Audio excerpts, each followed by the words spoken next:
Thank you very much. Thank you so much for doing this. It's a privilege and an honor. And how are you doing at the moment? Doing well. Thank you. Under the circumstances, Hmm. um, I've been busy, and that's helped a lot. And working on some exciting things, and yes, I do have COVID fatigue at the same time. Yeah. But I know a lot of people have it worse than I do. How about you?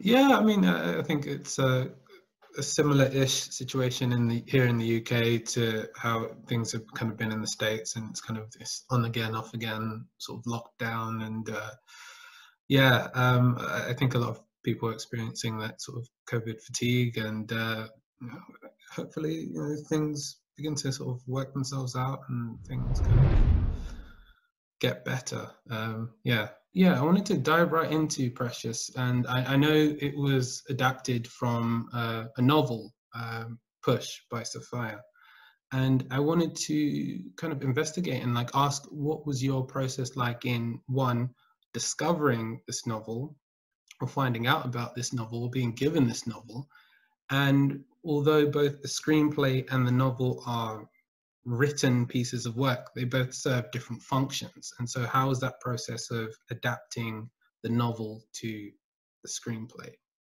Hmm. Well, I am both grateful and embarrassed about the fact that I wasn't aware of the book before it came into my life to adapt. And I'm grateful because it has such a passionate following. I think it would have inhibited me from really taking chances and realizing that, yes, the text is sacred, but not everything about it, everything in it is sacred.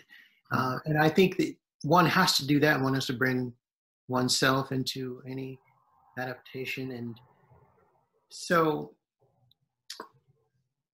I was embarrassed that I hadn't heard of it because it was a classic and a modern classic. But see, I had been focused on the on ancient classics and graphic novels, and the modern classics sort of fell in the cracks. And so this was kind of lined up perfectly in that respect. And I'd been warned about a lot of things. I was warned that it was grim and that it was dense. And I didn't sense any of that. I saw that brimming with light from page one. I fell in love with her from page one. And, after I wrote it, they said, "Oh, well, thank you. We didn't know if it could be done. A few people tried." And I'm not a better writer than those other people, but there's some things that just speak to you. And I think this spoke to me because she felt invisible, underestimated, yet she still had belief in her. And that's my journey in the film industry. So I could relate very much and just adjust the frequency a little bit. And so, people always look at Precious and they think of how different she must be from us, but she wants the same things we want, right? She wants to love and to be loved and contribute. And so I really, really fell under its spell. And I knew only two things when I was writing it. I said, one, this feels good. And two, no one's ever going to see it. Well, thankfully that the second one, wasn't quite true. The film is, well, Precious's journey in the film is very much defined, I think, by her relationship with strong women or key women in her life. And the two relationships in particular I wanted you to sort of describe and explore. One, how would you describe Precious's relationship with her mother, Mary? That, interesting enough, one thing that isn't sort of shown, but it's inferred in the movie, is Mary's relationship with her mother and how would you describe that? Yes. Well, there is a cycle of dysfunctional, abusive relationships that Precious decides will stop with her. And to me, when I think of people, you don't know what they're dealing with at home. Some of the sweetest, smartest people you've ever met have had such challenges in their lives. Other people who've had quite privileged lives, you know, a lot of times are quite angry, and so I don't know sometimes what extremes can do to one. But I think that Precious, throughout the course of this story, gains a sense of self-worth that puts her relationship with her mother into the proper context. And she realizes that Precious herself has value. She realizes her mother has flaws, though part of her still loves her. And I think a lot of it is the decision that from this point on, and this is a choice, an option that maybe we all have, we can decide to break a cycle, a negative cycle, or start a positive one. And so I feel like she's an inspiration on that level as well. A lot of people, I think a lot of the purpose of art is to inspire. And Precious, when you look at her, you say, well, if she can get through this, then I can get through what I'm going through. And, she is, to me, she is someone that I've always admired, that I've always looked up to. And when we talk about inspiration, we talk about art, how it can connect. There's a universality to it. And sometimes the more specific the art is, the more universally it can be accepted or received. And so when women who look nothing like Precious come up to me, let's say middle-aged blonde women, and say to me, I am Precious, that's really powerful on so many levels. So I was just thrilled and honored to be a part of it, to be a piece of it, a vessel for it. Because she changed my life as well. Not just career-wise, just in terms of my thinking. We often think that we're so enlightened, but there's room to go, and one can, this idea of empathy, and Roger Ebert said, movies are empathy machines. And boy, what a powerful, useful thing to have when, the world can be such a callous and brutal place. Empathy opens doors to all of your humanity, I believe. Another point in the movie I really wanted to kind of touch on and explore with yourself was, and I don't know how much was written in the screenplay and how much was kind of just added to while shooting, but it's what would you look at as the significance of those moments where Precious, I'll describe it almost as checks out, where she's going through, where she's being either pushed on the ground or she's being beaten or she's going through this really tough moment and she fantasizes and then she goes into this other place. I mean, what does that moment signify in the story? Sure. Well, those flights of fantasy, I call them escape sequences. As an undergraduate, I studied psychology, even though I was obsessed with films throughout. And whenever they let me hand in a film instead of a paper, I would do it. But one thing I studied in psychology about trauma is when people undergo trauma, they often escape, and it can be into another reality. It can be even into another personality. And so I thought this was an excellent opportunity to work with a real phenomena and make it something honest and cinematic. You know, there's a version of this film where you just have people talking, perhaps sitting in medium shots and talking, yelling, crying, this and that. I mean, it still could be a very satisfying film, but I thought, here's an opportunity to make a piece of cinema that's rooted in something. And so the other dimension of that is, you know, what the old horror movies did that was so great is they didn't show everything. Now, they weren't allowed to show everything. And oftentimes those limitations fostered such remarkable work. And so with Precious, in a way, there are areas where I wanted the audience to imagine, because they can imagine something far worse than I can show them, or the filmmakers can show them. So I just thought it was a great organic fit for cinema. And one thing I wanted to know is, I've thought about this many times. I guess, how would you describe the ending? Because from my point of view, clearly Precious has overcome mountains to kind of get where she's at the point in the ending.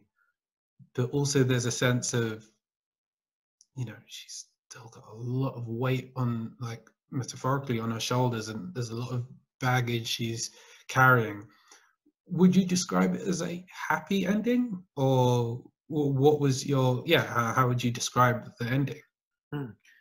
Well, for me, I think almost any ending that is bittersweet or textured, I think for me is a very happy ending. However, I think the book, the script, and the movie all had different endings.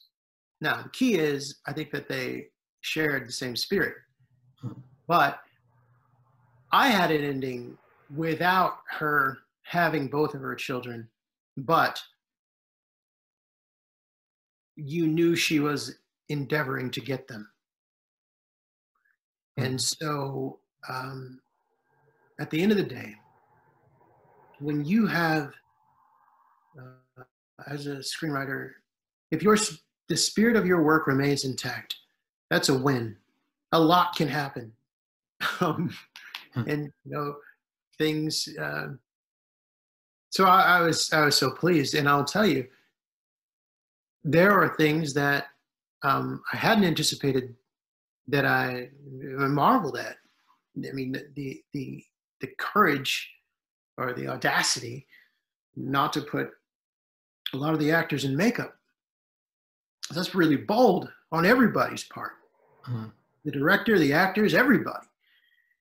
And it just kind of worked, I think. And so, you know, at the end of the day, a lot of the flourishes that were added by all people involved, I really excited me. And what that told me was perhaps that we all found our way in, and we all were part of something that was bigger than ourselves. Just one final question before we go. How was it like on the Oscar stage, and, you know, winning, you know, you won Best Adapted Screenplay for Precious. I mean, how did that feel, sort of being on the stage and in front of your peers, and you know, you're receiving kind of one of the highest, well, the highest honor in terms of writing that you can get within, you know, the film industry? Well, I was shocked. I was shocked because it's you know, I was out in the wilderness, so to speak, way out of the business. I just couldn't get a break before this for so long. And then, you know, though I believed in the work, over time, with a lot of the different awards that lead up to the Oscars, you kind of get an idea of where things are going. And with momentum. And then, you know, by the time we got there, you know, I was quite the long shot. And I was genuinely at peace with that. When my family came out, my mother sat beside me. My brothers were seated, you know, sort of high up and far away. And I told them before we left the hotel, I said, look, I'm not winning. Don't worry about me. You know, if there's a camera on you, just remember to smile. And so, and I genuinely believe this. So I'm sitting there enjoying the show, enjoying the hosts, and my category comes up. And I remember looking up at the screen and thinking, wow, why did they show that clip? That was the last thing I was thinking. I was so not thinking about the possibility at all. But then in the last split second, when Jake Gyllenhaal opened the envelope, I was like, well, I don't know. I guess it's not impossible. And then he said my name, and then I was shocked, literally stunned. And so I had to compose myself, get to the stage, figure out really what to say. And I hadn't had anything prepared. I had one line of any potential speech roughed out, but I didn't want to occupy any mental real estate. I wanted to be present. I wanted to be in the moment, enjoy this, and then get back to real life afterwards. And so, I don't know, I put it in my hand and I was shocked again. Then I remember just looking at the microphone and everything around it was a big blur. And I didn't remember entirely what I said. I think I remember the beginning and the end. And really for many, many months afterward, it was still shocking to me. But, you know, when I reflected on it, you know, my parents grew up in the South, the southern states here in America. My father from New Orleans, Louisiana, my mother from Wadesboro, North Carolina. And they couldn't sit anywhere they wanted to. It was either in the balcony or not at all. And to go from there to, you know, her watching her son receive that award is a testament entirely to them. And I had the love and support of all of my family and every one of them. I can give you specifics as to what they did to inspire and educate me and instill in some kind of belief that it is possible. But for her and my father, when it wasn't possible to just go to the movie theater and be treated properly, to tell their son, yeah, you can make movies, to me, that's astonishing. And I owe everything to them. And I was so happy that they could share it. My father passed away in 1990, and he never got to see it. And that's a big regret of mine because, you know, we used to talk about photography, and he told me about f-stops. I remember it as if it were yesterday. And so, you know, but I'm thrilled every day, but the business is tough, even if you have one of those things.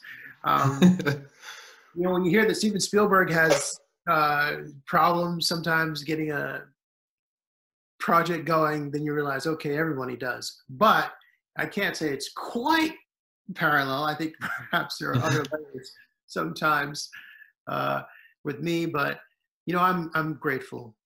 During a long struggle between film school and Precious, there were some grim times and some times where I really began to wonder if I'd ever get a chance. And I'm grateful for those. The me that didn't give up during those difficult years, in many ways, that's a version of myself that I admire the most. person who didn't give up, a person who was told to his face by multiple people, you know, you're not going to make it. Now, for everybody listening, anybody listening, it's sort of like if someone says that to you, it says a lot about them. It says nothing about you. And I think probably a lot of interesting lives have at some point faced that.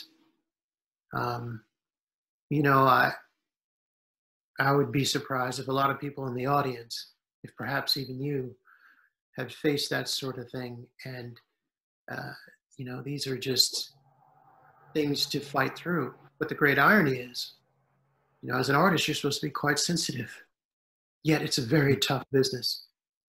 So you've got to have all this great sensitivity, but an enormously thick skin so I always thought it was fascinating in that you're asked to combine a couple of things that don't often go together.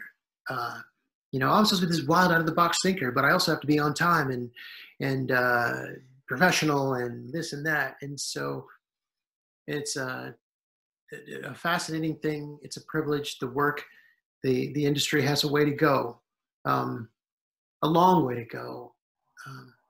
But hopefully we're on that path. But things can easily snap back. We see how it works with history. But you know, I'm thrilled to have this honor to speak with you and to be a part of your good work.